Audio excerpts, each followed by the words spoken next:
The vote was already over before I stood up. I knew at the moment the session resumed after the midday recess. The chamber had a different energy. 400 species packed into tiered seats that curved up toward the ceiling like the inside of a shell, and every single one of them was avoiding my eyes. Diplomats are not subtle when they feel guilty. They look everywhere except at the person they have just decided to bury. My name is Cale Doran. I had been Earth's ambassador to the Galactic Council for 11 years. I had sat in that chamber through droughts and arguments and trade disputes and border negotiations that lasted 3 full years without resolution. I had learned to read the room the way a sailor reads the sky. And right now, the sky was telling me that something terrible had already been decided. The Velhari High Speaker, a creature called Vorinth, rose from the central dais. The Velhari were tall, pale, and slow-moving in the way that very old things are slow-moving. They had been part of the council for 6,000 years. They wore that history like armor. Vorinth did not look at me either. "The motion," he said, in that flat translated tone that made every language sound like a weather report, "has been approved by a vote of 382 to 16. As of this session, Earth and its affiliated territories will be placed under galactic protective custodianship, effective in 30 standard days." I heard the translator click off. The chamber filled with the low murmur of 400 species reacting, adjusting, moving on. To them, it was a procedural matter. It was a line item. Earth was a small world with a short history and too much noise, and now the council had decided to manage it properly. I sat very still. I had been in the diplomatic service since I was 26 years old. My first posting was a trade arbitration on a mining station so cold that the walls sweated ice. I had negotiated food relief, medical access, border rights, and once, a very strange agreement involving a species that communicated entirely through color changes in their skin. I had been patient in situations that would have broken a less stubborn person. I thought about all of that. Then I thought about what protective custodianship actually meant. It meant Earth's mineral extraction rights reverted to council management. It meant our faster-than-light lane permissions would require council approval for each individual transit. It meant our defense grid would be subject to council inspection, and if they decided it was excessive, reduction.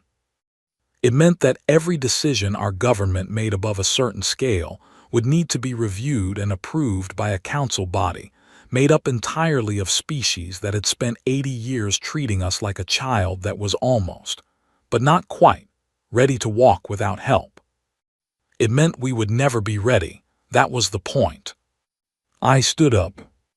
The chamber did not go quiet immediately. It took a few seconds, the way a large crowd takes a few seconds to notice one person standing when everyone else is seated. Then the noise faded. Vorinth looked at me. There was no expression on a Velhari face that I could read, but something in the angle of his body suggested mild surprise. I had never interrupted a post-vote session before. None of the human delegations ever had. We had always been very careful, very polite, very hopeful. "The floor is not open for comment," Vorinth said. "The motion has already been." "I am not commenting on the motion," I said. My voice came out level. I was grateful for that.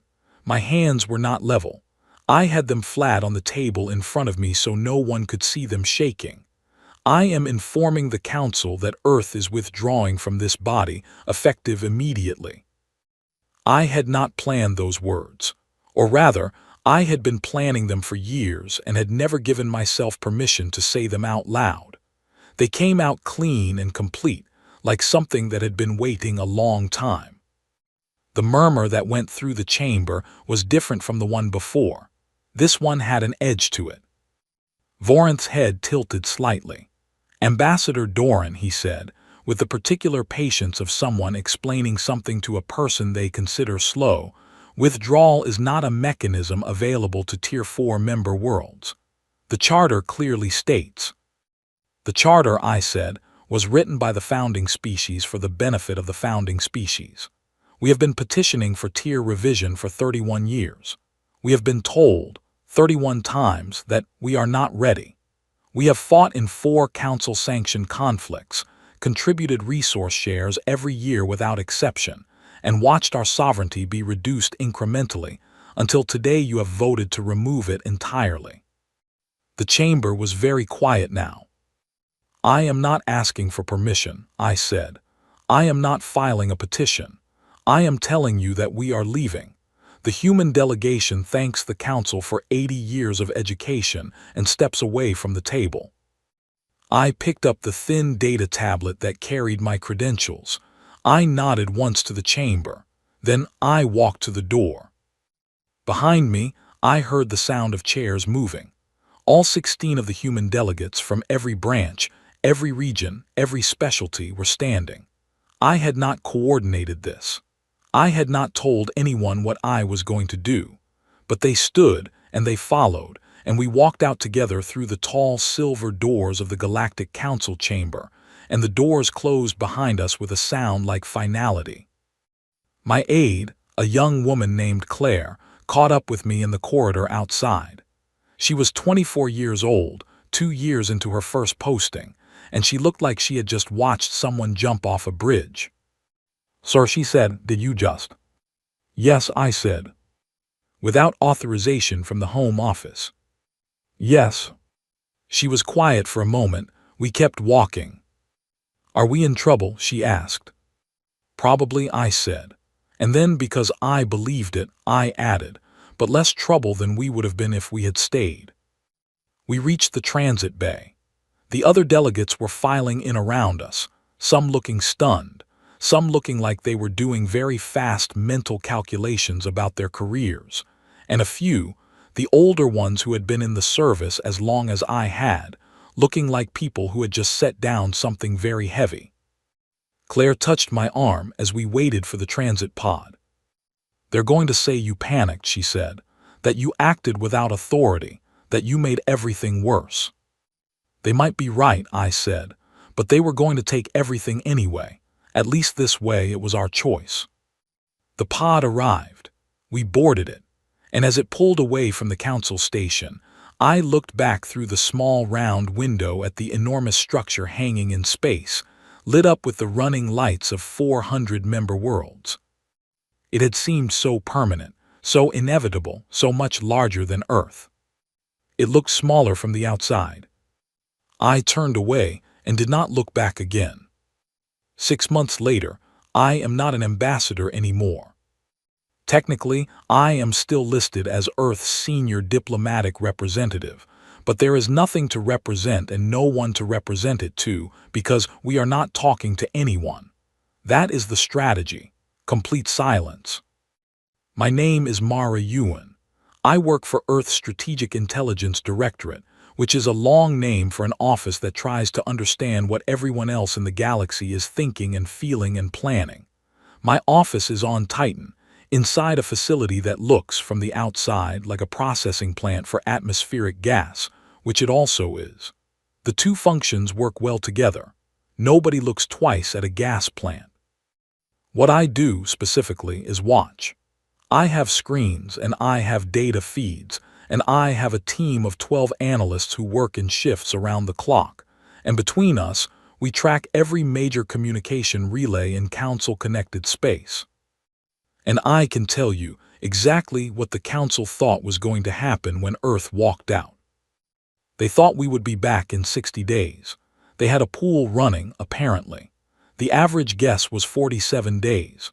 They believed, with the deep certainty of institutions that have never been seriously challenged, that we would panic, that our economy would begin to suffer without council trade access, that our government would fracture under the pressure, that some desperate delegation from Earth would appear at the council's outer reception station and ask, quietly, to come back.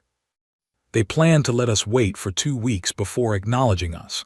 They thought that would teach us the appropriate lesson about the cost of dramatic gestures. 60 days came and went. Earth said nothing. We had prepared for the silence. It had not been comfortable. Our faster-than-light trade routes were disrupted.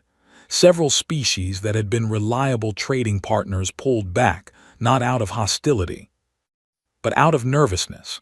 They did not want to be seen doing business with a world that had just made itself an enemy of the Council. We lost about 18% of our external trade in the first 2 months. But we had been quietly building for this for a long time. I think that was the part the Council did not understand. They thought they were managing a developing world. They did not know they were managing a world that had spent 30 years paying careful attention. Every time the Council denied us a technology access application, we filed it away. Every time a border negotiation came back with unfavorable terms, we studied why. Every time one of the senior species demonstrated a capability they had not shared with us, our engineers went to work trying to figure out how it was done. Not because we were planning rebellion, because we were human. We watched and we learned and we built, the way we had always built things, because building was what we did when we felt uncertain. And now the Council was starting to realize they did not know what we had built. The first sign came from a Velhari long-range probe. They sent it toward Earth's orbital perimeter 41 days after the walkout. It was a standard reconnaissance unit. I watched it on my screen as it approached Earth's outer defense grid, and I watched the moment it stopped transmitting, because our perimeter systems had politely but firmly indicated that it was not welcome. The Velhari had expected to sail through. They had reviewed our declared defense capabilities, which were several years old and deliberately understated, and they had concluded the probe would have no problem. It had a problem. The Council pulled the probe back and spent 3 weeks debating what it meant. Then came the communication analysis. Earth had gone dark to the Council, but we were not dark internally, and some of our internal channels had become visible enough that the Council's analysts could detect their pattern even if they could not read the content. What the pattern showed was not panic. It was not economic distress. It was organized, regular, heavy traffic on research and development channels. We were busy, quietly, steadily, comprehensively busy. The whispers started about 2 months in. I could trace them through the intercepted feeds. Small species, outer rim worlds that had always been uncomfortable in the Council, but had never imagined leaving. They started asking questions that they had never asked before. Questions like, what would happen if we also did not renew our membership? What does the Council actually provide that we could not arrange independently? How much of our trade runs through Council-controlled relays versus open lanes? They were not ready to act, but they were thinking about it for the first time. And that meant something. A closed system starts to open the moment people realize the door was never actually locked. It was just very heavy. I was watching all of this one late shift, about 5 months in, when my deputy, a careful, quiet man named Oliver, put a report in front of me without saying anything. It was an intercepted communication from the Korathi home world.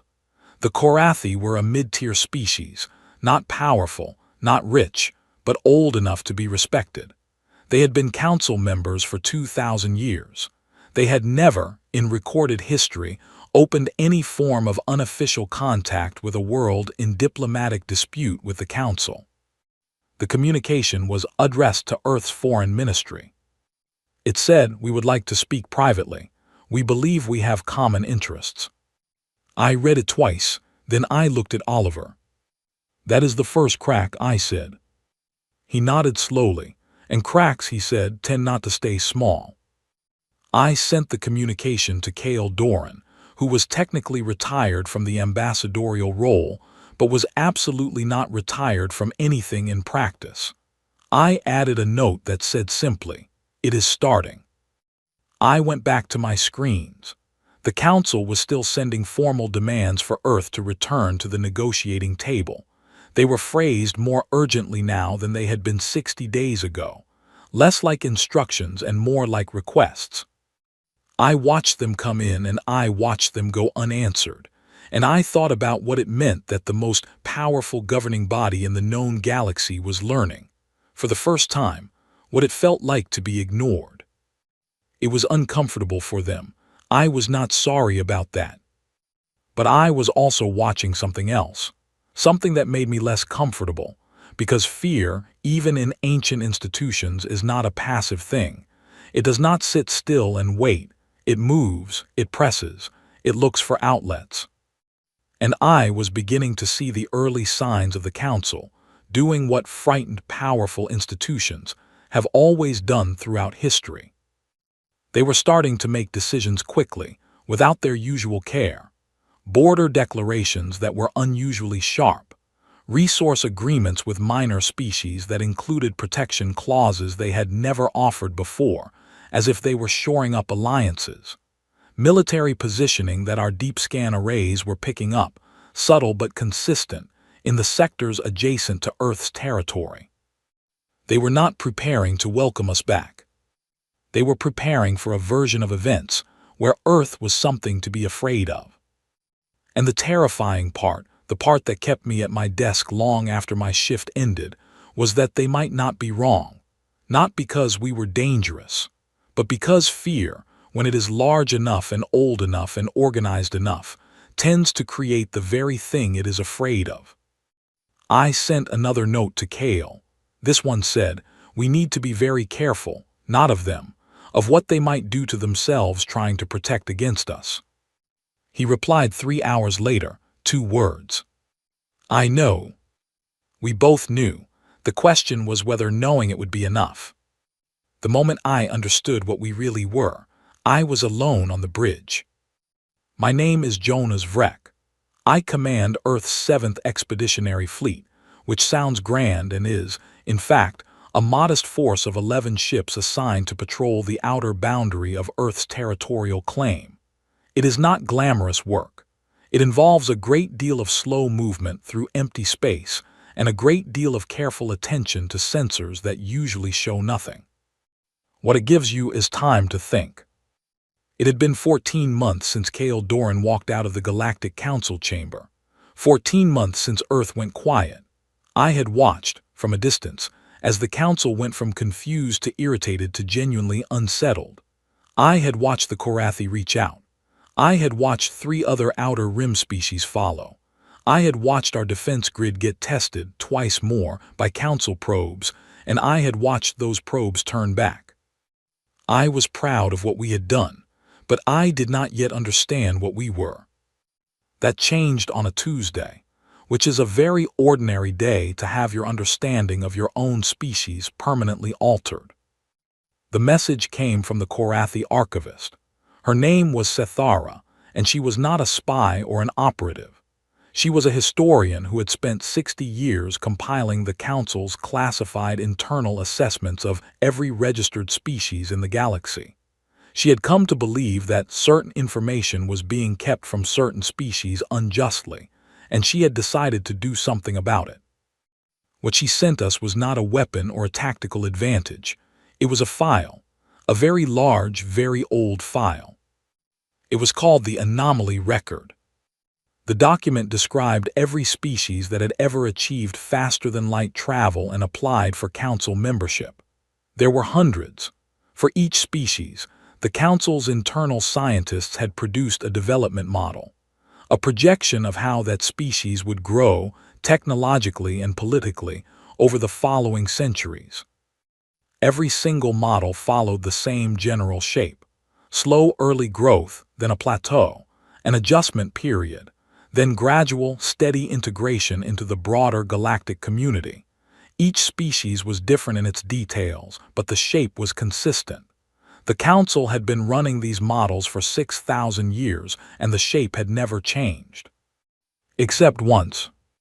The human entry was flagged in red, not because we were hostile, not because we were dangerous in any way that could be measured and pointed at. It was flagged because every model the Council's scientists had run, every projection, every adaptation of their standard framework had come out wrong. Not slightly wrong. Fundamentally, completely, inexplicably wrong. We had grown too fast. We had survived things the models predicted would stop us. Our internal conflicts, which by every metric should have slowed our development, had instead seemed to accelerate it. Every technological barrier we hit, we went around or over or through, and then we kept going. Our population had expanded in patterns that made no statistical sense. Our adaptation rate, which measured how quickly a species adjusted its behavior in response to new conditions, was the highest ever recorded. By a margin so large it had its own footnote. The Council's scientists had written, in a dry clinical summary that somehow carried the weight of real alarm, "This species does not follow the development model. It does not follow any development model we have constructed. It behaves, in aggregate, as though each obstacle encountered is processed as information rather than barrier, resulting in net acceleration rather than net delay. We have no framework that accounts for this consistently. We recommend continued observation and, as a precautionary measure, limitation of resource and technology access to prevent unpredictable capability development." I read that last line 3 times. Limitation of resource and technology access. They had not been guiding us. They had not been waiting for us to grow up. They had been applying gentle, persistent, carefully managed pressure to keep us from growing too fast, in a direction they could not predict, toward a destination they could not calculate.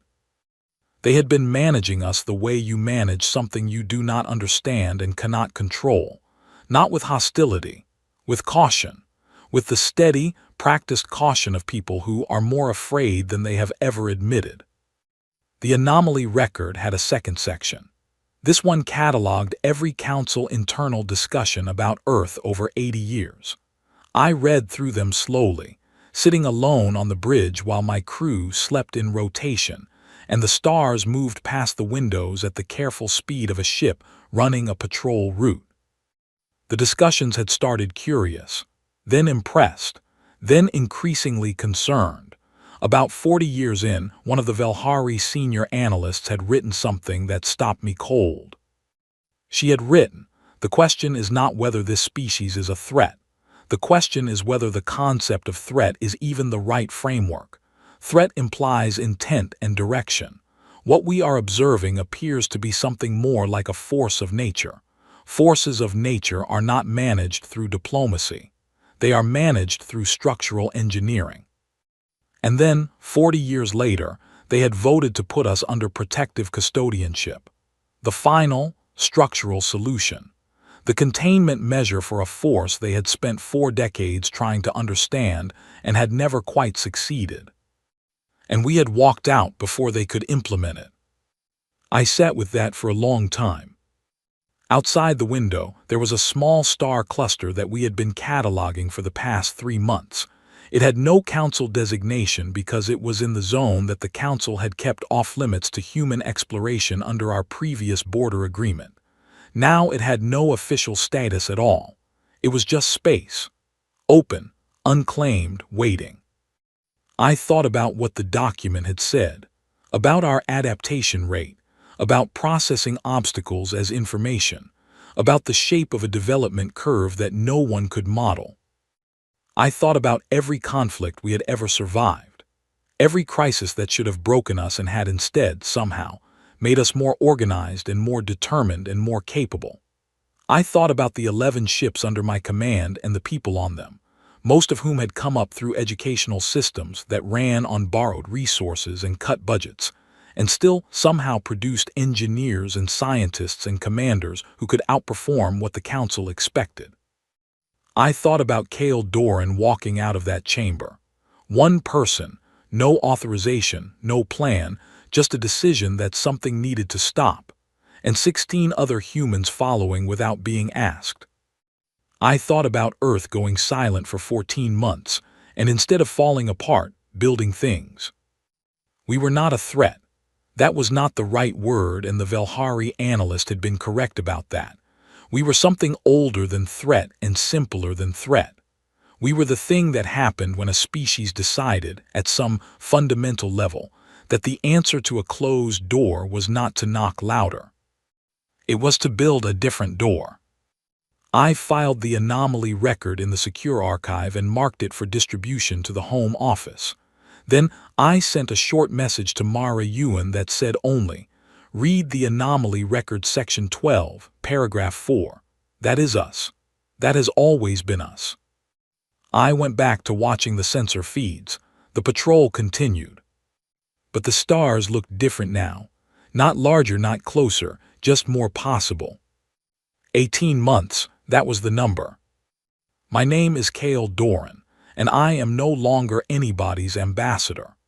I am Earth's independent envoy to the Non-Council Treaty Group, which is a title I helped invent for a position that did not exist 18 months ago because the organization it served did not exist either.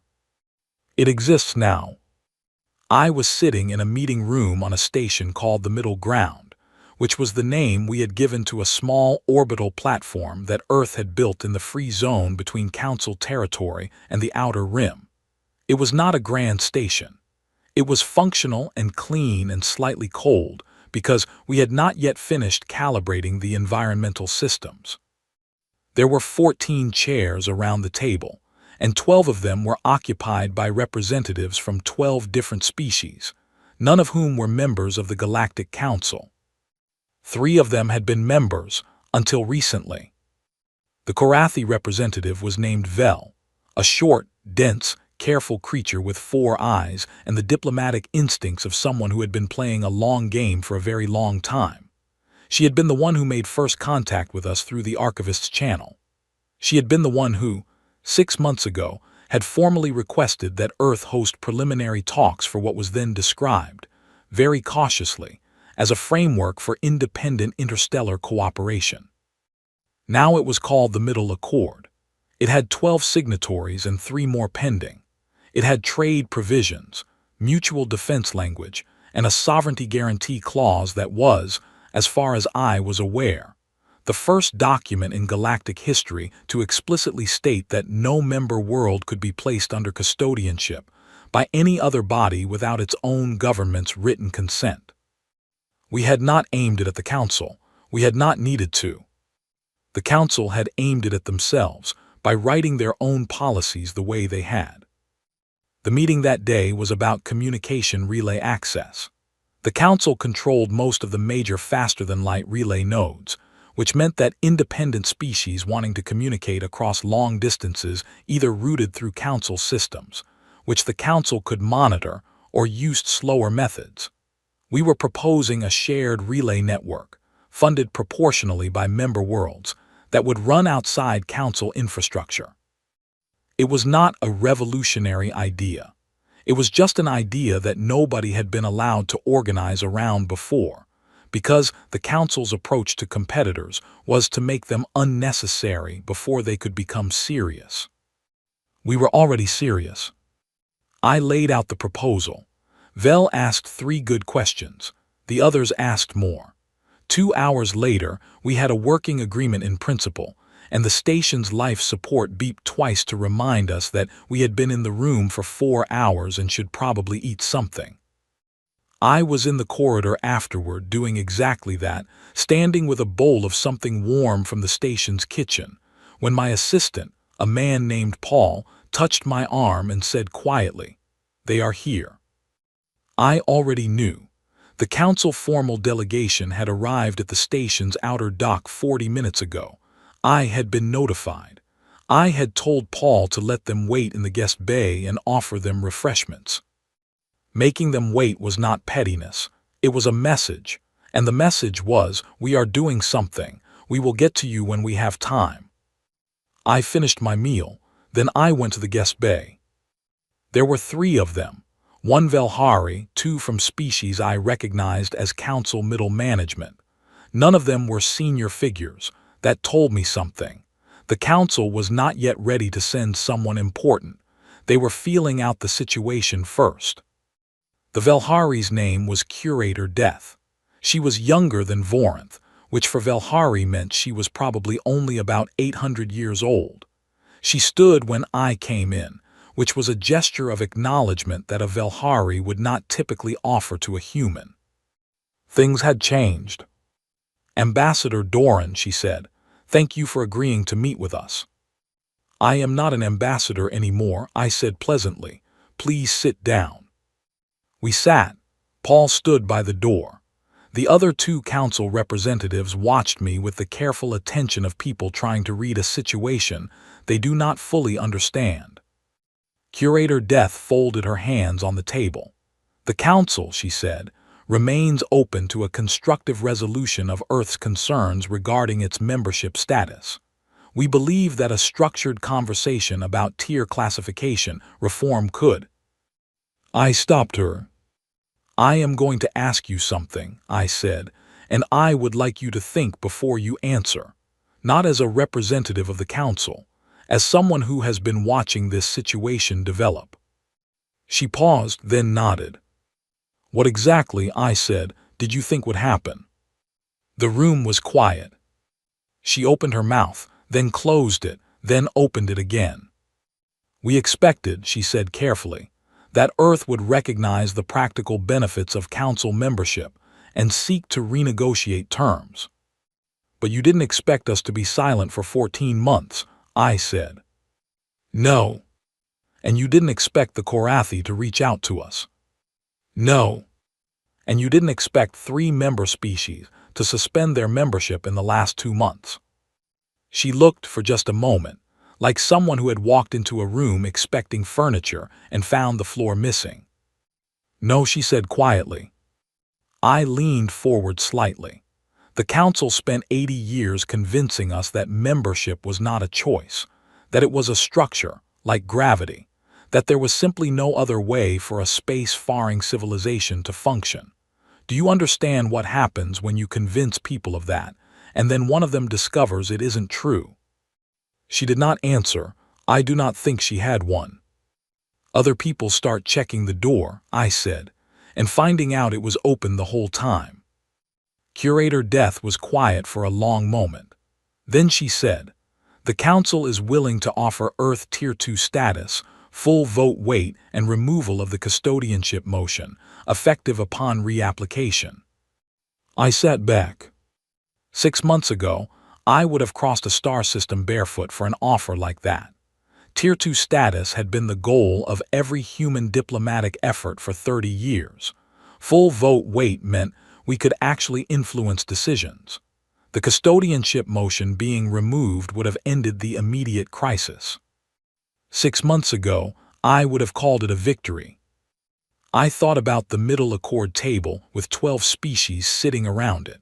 I thought about the relay network proposal we had approved that afternoon.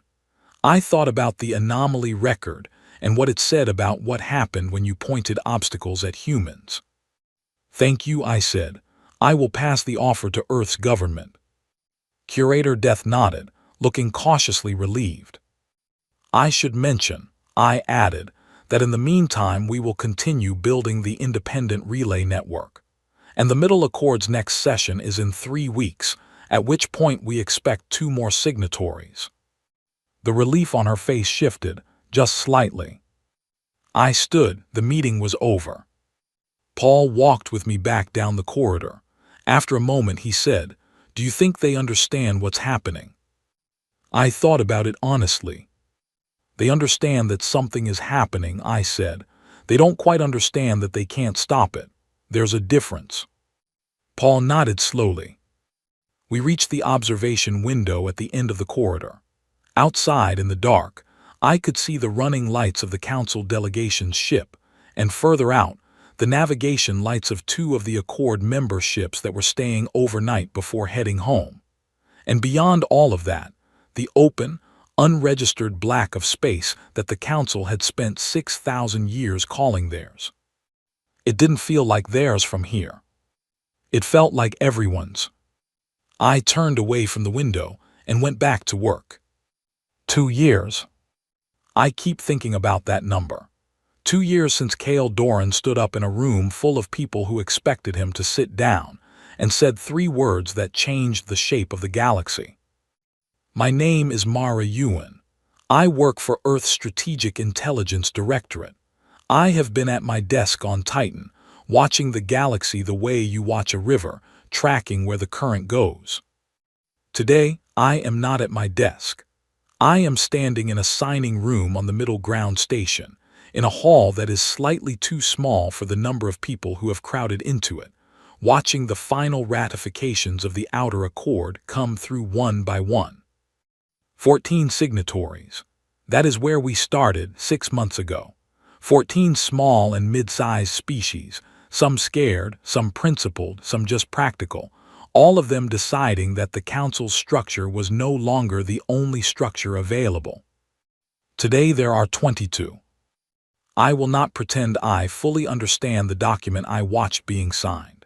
It is long and careful and full of the particular kind of language that emerges when 22 species with 22 different legal traditions try to agree on anything. But the core of it is simple. No member world can be governed, managed, or placed under custodianship by any external body without its own free consent. Trade access is mutual and not conditional on political alignment. Defense agreements are transparent and voluntary. There is no tier system.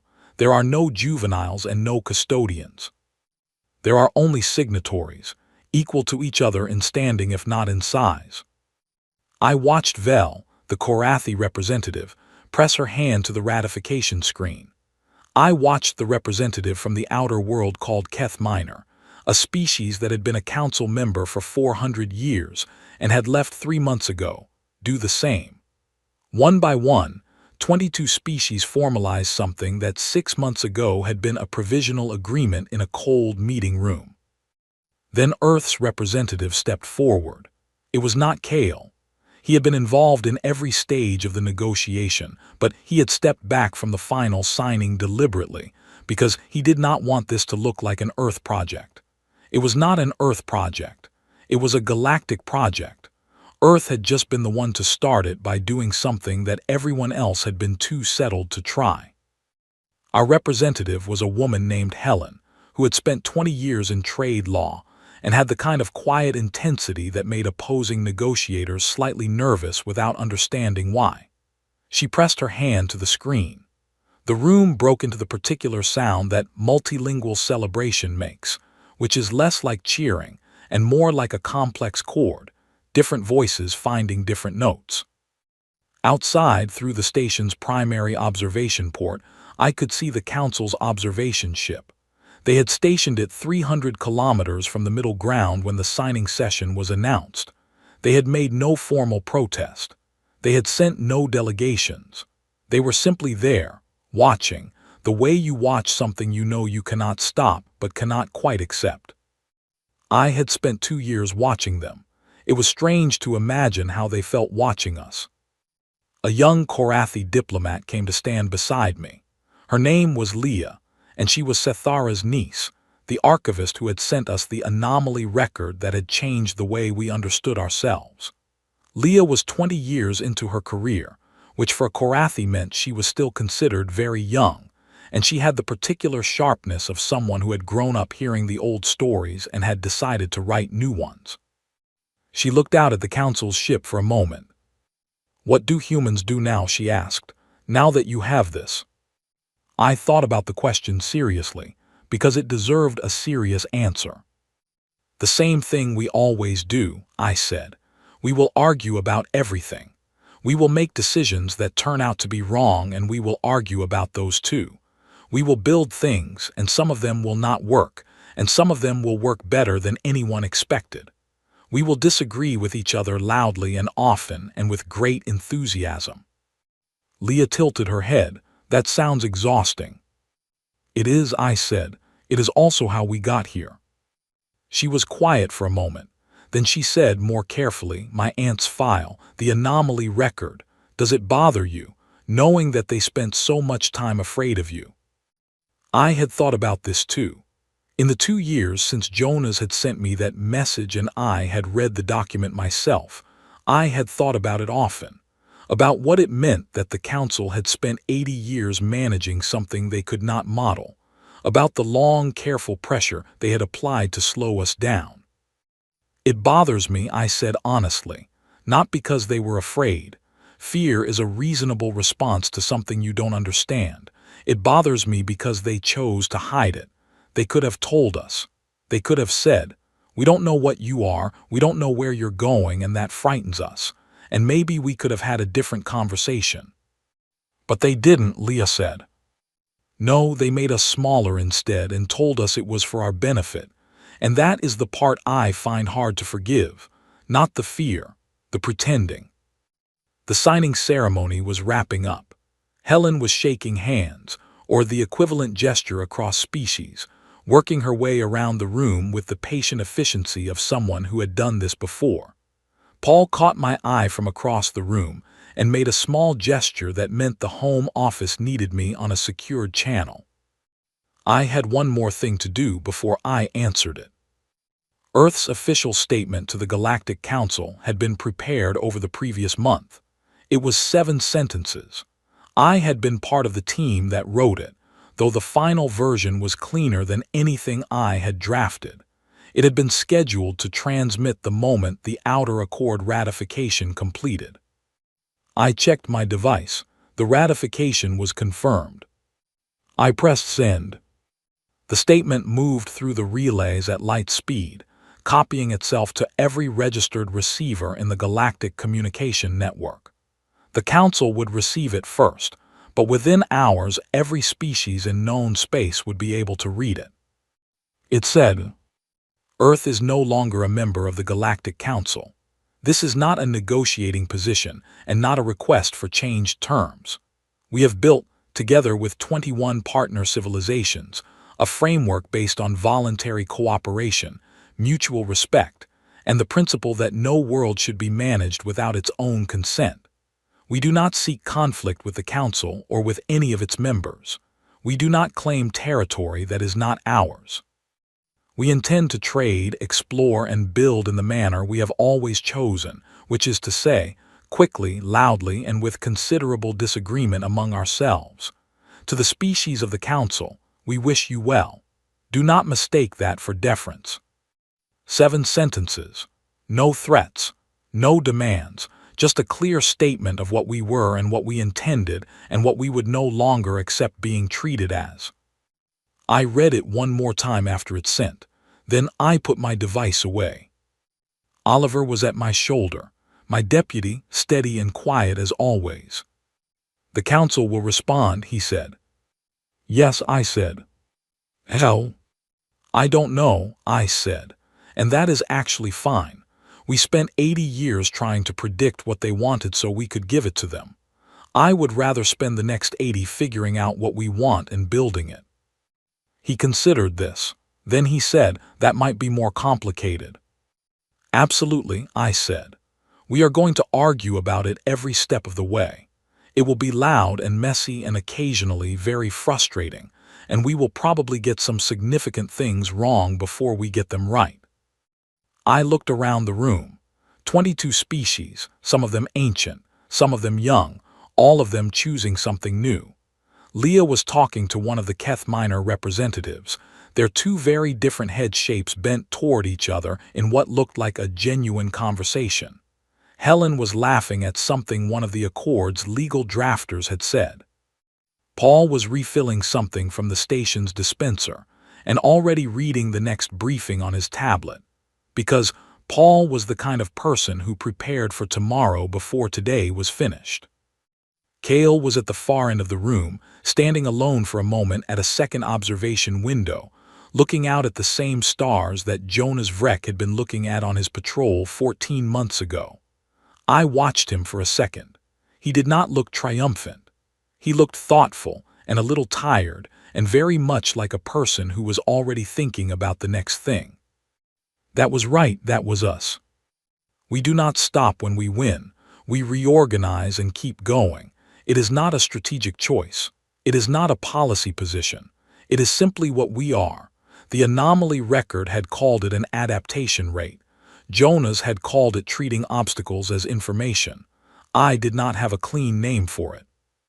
I just knew that when the Galactic Council had looked at us and seen something they could not model and could not predict, they had responded by trying to make us smaller. And we had responded by growing in every direction they had not thought to block. I went to take Paul's call from the home office. There was already something new to deal with. There always was. Outside the window, the council's observation ship was still there, watching.